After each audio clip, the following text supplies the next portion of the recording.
ဒီဗီဒီယိုလောက်ကို idea ကလုံခဲ့တဲ့တစ်ပတ်ကကျွန်တော်အဖေနဲ့ဖုန်းပြောပြနေရတာသူ့ဖုန်းကဝင်ထားတာမကြသေးဘူးဝယ်ကာစားလောက်ကတော့ဘက်ထရီမခံတော့ဘူးဘက်ထရီအရန်စားနေတယ်ဘက်ထရီအကုန်မြဲနေတယ်သူဘာစက်တွေမှားနေခါလဲမသိဘူးဆိုပြီးတော့ကျွန်တော်ကိုမေးလို့ကျွန်တော်ကဘယ်ထဲဝင်ဘာတွေပိတ်စက်တင်ထဲမှာဘာတွေရှာအဲ့လိုနဲ့ကျွန်တော်တော်တော်များများရှင်းပြလိုက်ရတယ်အဲ့ဒီအချိန်မှာကျွန်တော်တွေးတစ်ခုရသွားတာကကျွန်တော်တို့လူငယ်တွေအတွက်ဒါလေးတွေကလူတိုင်းတိတ်မယ်လို့ထင်သားပေမဲ့လူကြီးတွေကြတော့မသိဘူးဒါတွေဘယ်လိုပိတ်ရမလဲဘာကြောင့်စားနေရလဲမသိဘူးပေါ့လူကြီးတွေရဲ့ဖုန်းတွေမှာကျွန်တော်အဖြစ်များတယ်ကျွန်တော်တို့ကတော့ဒါတွေသိလောက်ပါတယ်ပေါ့အဲ့လိုလူတွေအတွက်ရည်ရွယ်ပြီးတော့ကျွန်တော်ဒီဗီဒီယိုလုပ်တာအဓိကတော့ကျွန်တော်အိမ်မှာရှိရဲ့ကိုရဲ့အဖေအမေဦးလေးအတော်အဖိုးအဖွားတွေအတွက်ဒီဗီဒီယိုရည်ရွယ်လုပ်တာပေါ့နော်သူတို့ဖုန်းတွေကဘက်ထရီကအကုန်ကြီးမြဲနေတယ်နောက် story ရပြည့်နေတယ်ဘာကြောင့်ဖြစ်လို့ဖြစ်မှန်းသူတို့မသိဘူးပေါ့နော်ကျွန်တော်တို့ကတော့ဒါလေးသိလောက်ပါတယ်လို့ထင်ပေမဲ့သူတို့ကမသိဘူးအဲ့လိုလူတွေအတွက်ကိုဒီဗီဒီယိုကရည်ရွယ်ပြီးလုပ်တာကျွန်တော်ရိုးရှင်းရဲ့နီးလန်းတွေပဲများပါမယ်ဒါကြောင့်ကိုယ့်ရဲ့မှာရှိတဲ့လူကြီးတွေသူတို့ဖုန်းဘက်ထရီမခံတော့ဘူးလို့ပြောတယ်ဆိုရင်ဒီဗီဒီယိုလေးကိုပြလိုက်ပါအရင်ဆုံးကိုယ့်ရဲ့ဖုန်းဘက်ထရီကိုရေရှည်အသုံးခံအောင်ထိန်းသိမ်းနည်းလေးတွေကိုအရင်ပြပြပေးမယ်ပထမဆုံးချက်ကတော့ဖုန်းကို100%အထိအားမသွင်းပါနဲ့20%အောက်ရောက်တဲ့အထိလည်းမသုံးနဲ့20နဲ့80ကြားမှာပဲအမြဲတမ်းထားသုံးပါ2080 rule ပေါ့ကိုယ့်ရဲ့ဖုန်းဘက်ထရီကအမြဲတမ်း20နဲ့80ကြားမှာပဲရှိတဲ့နဲ့ကိုသုံးနေနဲ့20နဲ့30ကြာရောက်တဲ့ဆိုရင်တော့ဒါကတော့ဆက်မသုံးတော့နဲ့အားသွင်းဖို့လုပ်ပေါ့အားသွင်းလိုက်ပြီဆိုရင်လည်း80တိရောက်ပြီဆိုရင်ဖြုတ်အဲ့အတော်အတွင်းမှာပဲအားကိုထားပြီးတော့သုံးသင့်ပါတယ်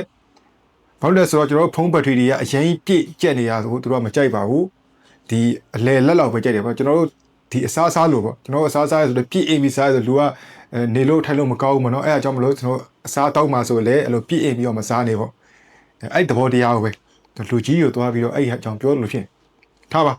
ကျွန်တော်20နဲ့80ကြားမှာပဲကျွန်တော်သုံးပါအခုနောက်ပိုင်းထွက်တဲ့ဖုန်းတွေမှာဆိုရင် charging limit ဆိုတာရှိတယ်အဲ့ကျွန်တော်ပြပေးမယ် setting ထဲမှာရှိတယ် okay ကျွန်တော်တို့ဖုန်းရဲ့ setting ထဲကိုဝင်လိုက် setting ထဲမှာဆိုရင် battery ဆိုတာရှိလိမ့်မယ် battery ထဲမှာကျွန်တော်တို့ဘာရှိမလဲဆိုတော့ battery health and charging ဆိုတာတွေ့လိမ့်မယ်အဲ့ထဲကိုဝင်လိုက်ပါဒါမှမဟုတ်ကိုယ့်ရဲ့ဒီ setting ရဲ့ search bar မှာ charging လို့ရိုက်ရှာပြီးတန်းသွားလို့ရတယ်ဒါတော့မရှာတတ်ဘူးဆိုရင်ဒီ battery ထဲဝင်ရှာပါတော့အဲ့မှာကျွန်တော်တို့ charging ဆိုတာရှိလိမ့်မယ် battery charging limit 80ဆိုတာတွေ့လိမ့်မယ်အဲ့ကောင်လေးတော့ဝင်လိုက်ကျွန်တော်တို့ဒီမှာအမြဲတမ်း80ပဲထားတယ်90ထိထားလိုက်ရတယ်100ထိထားလိုက်ရတယ်ကျွန်တော်တို့အမြဲတမ်း80ပဲထားတယ်အဲ့ဒီသဘောတရားဘာလဲဆိုတော့ကျွန်တော်တို့80ရောက်သွားပြီဆိုရင်ကိုက battery ကျိုးတက်ထားသည့်တိုင်အောင်ဖုန်းဆက်ပြီးတော့သွင်းတာမဟုတ်ဘူးသူauto cut out လုပ်ပေးလိုက်မှာပေါ့အဲ့တော့ကိုကဘာကောင်းမလဲဆိုတော့ညဘက်တွေပါလေအဲ့လို80ထိကိုထားမဖြုံးနိုင်ဘူးတညာလုံးအားသွင်းနေတယ်ဆိုရင်အဲ့ဒီ setting လေးကို on ထားလိုက်အဲ့ဒါဆိုရင်ကျွန်တော်80ရောက်သွားပြီဖုန်း battery ကသူတို့ဆက်သွင်းမှာမဟုတ်တော့ဘူး80မှာသူကထားပေးလိမ့်မယ်ဆိုတော့အဲ့အလေးဖွင့်လိုက်ပါတချို့ဖုန်းတွေမှာကျတော့ကျွန်တော်ရာခိုင်နှုန်းရွေးလို့ရတာမပါဘူး charging limit ဆိုတာပဲပေါ်လိမ့်မယ်အဲ့ကြရင်အဲ့ charging limit ဆိုတဲ့ setting လေးကိုဖွင့်လိုက်ပါနောက်တစ်ခုကတော့ကျွန်တော်ဖုန်း battery တွေကအပူကြောက်ပါတယ်အပူကြောက်တာ battery မှမဟုတ်ပါဘူးကျွန်တော်လူတွေလည်းအပူကြောက်ပါကျွန်တော်ပူတယ်ဆိုရင်နေလို့ထိုင်လို့မကောင်းဘူးလေအဲ့တော့ဖုန်းတွေလည်းအပူမကြိုက်ဘူးကျွန်တော်လူတွေလည်းအပူမကြိုက်ဘူးအဲ့အကြောင်းမလို့ကျွန်တော်ဖုန်းကိုတယ်လီကွန်သုံးတယ်ဗျ Facebook တွေသုံးတယ်ကျွန်တော်ဂိမ်းတွေပါဆော့မယ်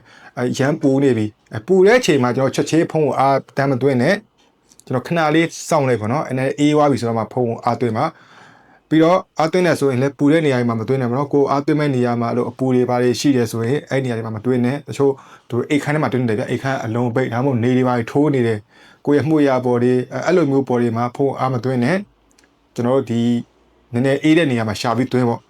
သွင်းနေဆိုရင်လည်းကိုရဲ့ဖုန်းကကာဘာတွေပါတွေဖြုတ်ပြီးတော့သွင်းကျွန်တော်ဖုန်းကာဘာမတက်ဘူးကျွန်တော်နောက်ကစတစ်ကာပဲကတ်ထားတာကျွန်တော်ကာဘာတက်ကြိုင်တယ်တိတ်မကြိုက်ဘူး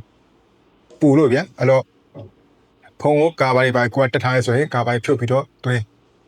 းပြီးတော့သွင်းနေတဲ့လည်းလည်းမသုံးနဲ့ပေါ့နော်ခဏတစ်ဖြုတ်သုံးတာရတယ်အမှ notification တက်လာတော့ဝင်ကြည့်ကြတော့ဘာလို့ကရတယ်အဲ့လိုဖုန်းအားသွင်းကြိုးတန်းနေတော့မလုံးနဲ့ပေါ့နော်ဒါပေမဲ့နောက်ပိုင်းဖုန်းတွေမှာကျတော့သူကအဲ့လို bypass charger ဆိုတာပါတယ်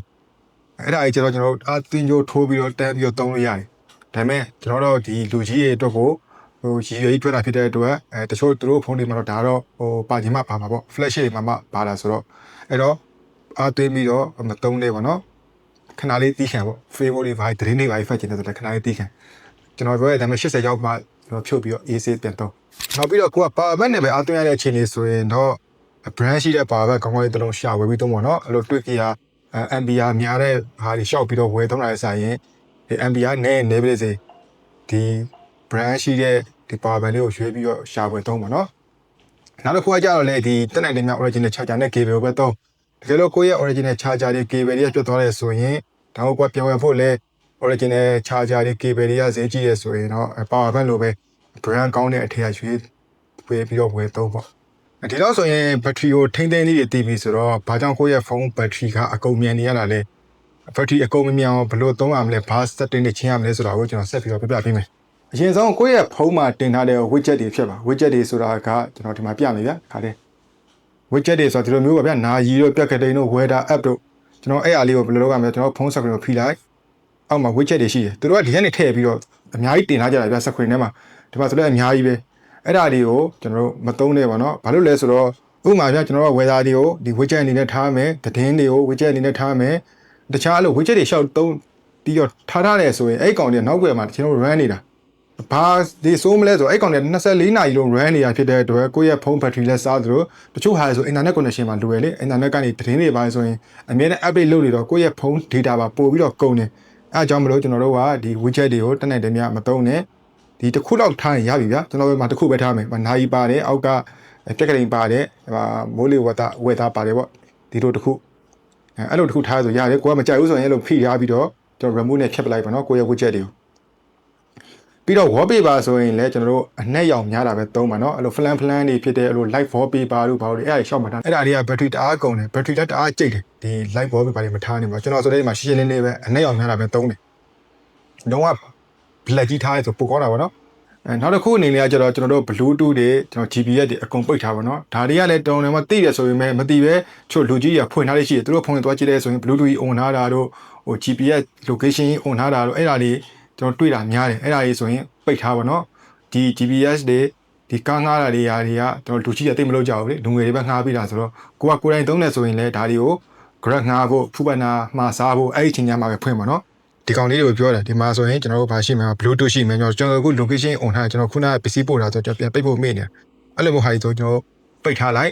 နောက်တစ်ခုကကျတော့ brightness ကိုလည်းအဆုံးလေးတင်ထားတာမျိုးမလုပ်နဲ့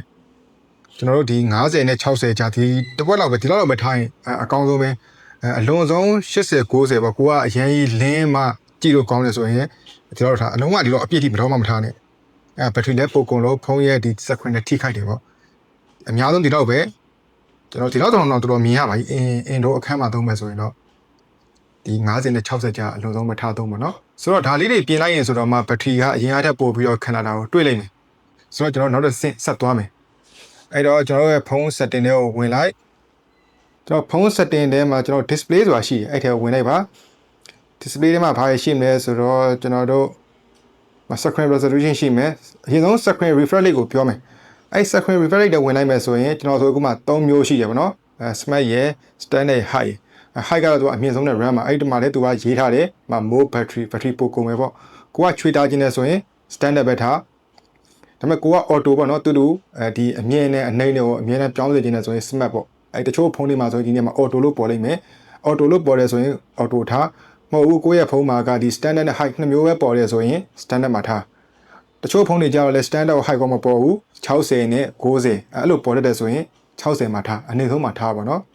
့နောက်တစ်ခုကကြတော့ကျွန်တော်အပေါ်က screen resolution ဒါကတော့တချို့ဖုန်းတွေမှာမပါတတ်ဘူးတကယ်မပါဘူးဆိုရင်ဒါပြင်စရာမလိုဘူးပေါ့နော်ပါတယ်ဆိုရင်ကျွန်တော်တို့က Ultra HD နဲ့ HD မှာဆိုရင်ကျွန်တော် HD ကိုထားလိုက်ပါဒါဆိုရင် battery ပို့ပြီးတော့တက်တာပါတယ်နောက်တစ်ခုကဘာရှိမလဲဆိုတော့ visual enhancement ရှိတယ်အဲ့ဒီကောင်တော့တော်တော်များများပါတယ်တချို့တွေကဒီက color ကိုကြည်လေးနေမြင်နေဆိုရင်တော့ဒါဖွင့်ပေါ့ကျွန်တော်ကအဲ့လိုထိမလိုဘူးဆိုရင်ဒါပိတ်ထားပေါ့အဲ့ဖွင့်ထားရဲဆိုရင် battery ပိုကုန်ပါတယ်အဲ့တော့ဒါလေးပိတ်ထားပါနောက်တစ်ခုကကြတော့ကိုယ့်ရဲ့ဖုန်းမှာ dark mode ပါတယ်ဆိုရင် dark mode ပြောင်းတော့ dark mode ကကြတော့ဒီမှာ search bar မှာပဲ dark လို့ရိုက်ကြည့်လိုက်မပါဘူးဆိုရင်မပါဘူးပေါ့နော်ပါတယ်ဆိုရင်ဒီမှာ dark mode ဆိုပြီးပါလိမ့်မယ်ဒီ dark mode လေးကိုကျွန်တော် on တုံးပေါ့နော် light mode ဆိုရင်တော့ဖြူကျွန်တော်လည်းမကြိုက်ဘူး dark mode ပဲလို့ dark mode ပြောင်းတုံးပေါ့ဒါဆိုရင်ကျွန်တော် battery ပို့ပြီးတော့တက်တာတယ်နောက်တစ်ခုကကြတော့ကျွန်တော် RAM extension တွေကိုယ့်ရဲ့ဖုန်းက8ပါတယ်ဒါပေမဲ့ RAM extension တိုးလိုက်ရင်8+8 16တွေပဲဖြစ်သွားမယ်ပေါ့နော်ဒါတွေက marketing hour ဓာတ်တွေဘာမှမဟုတ်ဘူးဗျာဒီကိုယ့်ရဲ့ story တွေကတွားပြီးတော့တွားပေါင်းတာဆိုတော့ဘာမှလည်းမထူဘာမှလည်းမသိတာကိုယ့်ဖုန်းက RAM 8K ဆို 8K တိုင်းပဲတော့ဘာမှ RAM extension တွေပါရှောက်မလုံးနဲ့အဲ့တော့ပိတ်မယ်ဆိုရင်ကျွန်တော်တို့ RAM ဆိုတာရှိတယ်ဗျာဒီ search bar မှာလည်း RAM လို့ရိုက်ပြီးတော့ရှာလို့ရတယ်ဒီမှာလည်း RAM ပေါ့နော်RAM နဲ့ဝင်လိုက်အောက်ဆုံးမှာကျွန်တော် RAM ရှိတယ်ကျွန်တော်ဖုန်းကထွဲခစ်ပါတယ်ကျွန်တော်ပိတ်ထားတယ်ကိုကထပ်တိုးခြင်းနဲ့ဆိုရင်တော့ဒါကိုဖွင့်နေပေါ့နော် ကိုကဒီနေရာမှာပိတ်ထားလိုက်ပါပိတ်ထားလိုက်တော့ restart တစ်ခေါက်ချရလိမ့်မယ်ကိုဖွင့်ထားမိရဆိုရင်တော့ဒါကိုပိတ်ထားလိုက်ဒါမသုံးနဲ့ဘာမှမထိုးဘူးโอเคအခုကျွန်တော်လိုရင်းတူရှင်းဘဘပြောသွားတဲ့ဟာတွေဒါလုတ်လိုက်ပြီဆိုရင်တော့ကိုယ့်ရဲ့ဖုန်းကအရင်အားထက်ပိုပြီးတော့ battery ပြန်ခံလာတာကိုတွေ့ပါပါလိမ့်မယ်ဒီနေ့ကစပြီးတော့ကျွန်တော်ပြောခဲ့တဲ့ setting လေးတွေပြင်ပြီးသုံးကြည့်အဲဒါဆိုရင်ကိုယ့်ရဲ့ဖုန်း battery ကပိုခံလာတာကိုတွေ့ရပါလိမ့်မယ်ဒီဗီဒီယိုလေးကကိုယ့်အတွက်အကျိုးရှိရဆိုရင်ကျွန်တော်ရဲ့ဗီဒီယိုလေးကို like လေးနှိပ်သွားပြီးလို့ရပါတယ်ကျွန်တော်ရဲ့ channel လေးကိုလည်း subscribe လုပ်ရသေးရင်လည်း subscribe လုပ်ပြီးသွားဖို့တောင်းဆိုချင်ပါတယ်ကျွန်တော်နောက်ထပ်ဗီဒီယိုမှာပြန်တွေ့ပါမယ်